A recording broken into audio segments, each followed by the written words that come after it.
हम उसको मानते हैं। देश में खुदा पूछकर मारा गया ऐसा लगता है आपको? बिल्कुल बिल्कुल, देखिए वही तो हम कह रहे हैं कि आईएसआई हो या आईसिस हो, आईसिस खुरासान हो, या फिर आपके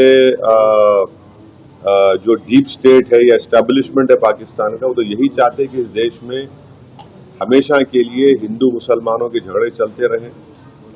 तो इसीलिए उन्होंने हरकत की और उनका वहां कश्मीर में जाकर नॉन मुस्लिम को, हमारे हिंदू भाई बहनों को मारने का मकसद एक ही था कि कश्मीर को बताना चाह रहे थे कि यहाँ कोई नॉन मुस्लिम नहीं आ सकता। तो उनका मकसद वही है। तो हम पूरे देशवासियों से अपील कर रहे हैं कि आप ऐसे वक्त पे अपनी पॉलिटिकल डिफरेंसेस होंगे, मगर आप उन लोगों को कामयाब होने मत दीजिए जो इस देश को कमजोर करना चाहते हैं, इसकी यूनिटी को कमजोर करने करके। कश्मीर पर जैसा कि नाम लेकर मारा गया कहा जा रहा है, तो उसी तरह से हर मुल्क में हिंदू मुस्लिम किया जा रहा है। बीजेपी निशान जो है तो नाम लेकर पूछ कर मार रहे हैं। दादर का वाकया सामने आया है। तो ठीक है, वो जो कर रहे हैं गलत कर रहे हैं, वो लोग मुल्क के मुफाद में काम नहीं कर रहे, हम उसका मजम्मत करते, कंडेम करते हैं। अब आपके ही डिप्टी चीफ मिनिस्टर महाराष्ट्र के वो खुद बोल रहे कि वो जो बच्चा जो जान दे दिया अपनी, आदिल, वो तो अपनी जान दे दिया ना। वो कहाँ देख रहा था कि मुसलमान है, हिंदू देख रहा, इंसान को देख रहा था। वो जान बचाने के लिए वो टेररिस्ट से वेपन छीनने की कोशिश किया, उसको मार दिए। तो ये जो अगर हमारे देश में से कोई कर रहा है गलत है, ये इसको हम कंडेम करते हैं। सरकार ने जो अल्टीमेटम दिया था कि जितने भी पाकिस्तानी हैं उनको पाकिस्तान भेजा जाए, वो चले जाए, मगर यहाँ की राज्य सरकार में जो है देवेंद्र फडणवीस बोल रहे कि पूरे गए और इतना शिंदे जी बोल रहे 160 अभी बाकी है। मेरे को नहीं मालूम है, ये तो गवर्नमेंट को। युद्ध कितना महंगा पड़ेगा भारत को?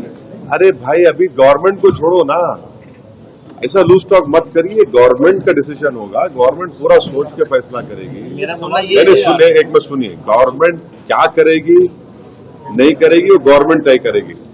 हमारा बोलना अपोजिशन कहता है कि आप इस पर स्ट्रांग एक्शन लीजिए, ये खत्म होना ये चीज।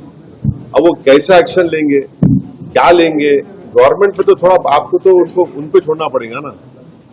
अब ये टीवी चैनल पे एंकर बैठकर ऐसा बोल रहे ऐसा होगा ऐसा, अरे भाई ये मजाक है क्या? ये ऐसा गवर्नमेंट तय करेगी, तो क्या डिसीजन होगा वो तय करेंगे। मगर हम मेरा डिमांड ये है कि पाकिस्तान को फिर से FATF की ग्रे लिस्ट में लाना जरूरी है। फाइनेंशियल एक्शन टास्क फोर्स में उनको ग्रे लिस्ट में लाए। ग्रे लिस्ट में लाए तो उनको ये देखिए, इलीगल पैसों से फाइनेंस करे टेररिज्म ये लोग, कोई वाइट का पैसे नहीं कि इलीगल पैसे नहीं। तो FATF की दोबारा लिस्ट की ग्रे लिस्ट में पाकिस्तान को डालना जरूरी है। हम डिमांड करेंगे ये गवर्नमेंट से कि उनको FATF की ग्रे लिस्ट में डालो आप, तभी जाकर उनका होगा। और हम लोग पूरा उन पर साइबर अटैक करना, हमारे पास एथिकल हैकर्स है, हमारे पास नेवल और एयरफोर्स ब्लॉकेट कर सकते, इंटरनेशनल लॉ में कर सकते हम। और अगर कल कोई एक्शन गवर्नमेंट लेगी तो यूनाइटेड नेशन का कानून है आर्टिकल 51 जो सेल्फ डिफेंस में आपको राइट देता, और नॉन स्टेट एक्टर्स के खिलाफ भी आप एक्शन ले सकते। तो ये सब चीजें हैं। और भारत के संविधान में आर्टिकल 355 है।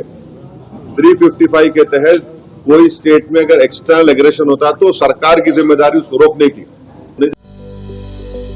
Welcome to K-Mall, a premium project by Kaleen Group.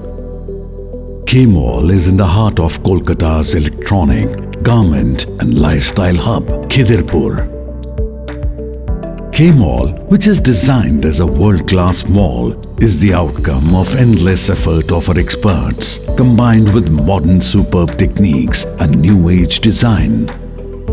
Book now